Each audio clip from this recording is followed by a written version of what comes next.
Please subscribe and you can download this code from description below. In this tutorial, we will explore how to separate columns and perform calculations within a data frame using Python. We will be using the popular data manipulation library, Pandas, to work with data frames. Additionally, we'll use NumPy for numerical calculations. Before we get started, make sure you have Python and the following libraries installed. You can install these libraries using pip. We will start by creating a simple data frame with some sample data.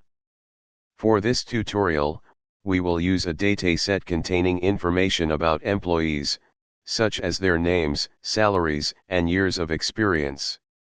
You can select a single column from the data frame using square brackets or the dot notation. To select multiple columns, pass a list of column names within square brackets. If you want to create a new data frame with specific columns, you can use the copy method.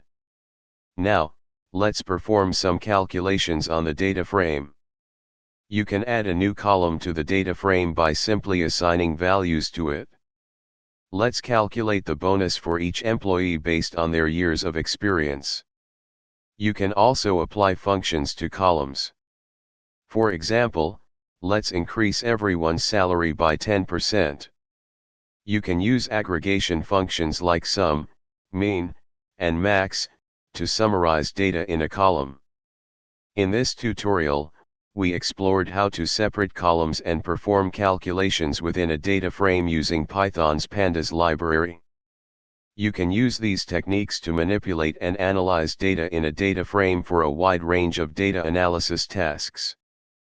Pandas provides many more powerful functions for data manipulation, making it an essential tool for data science and analysis.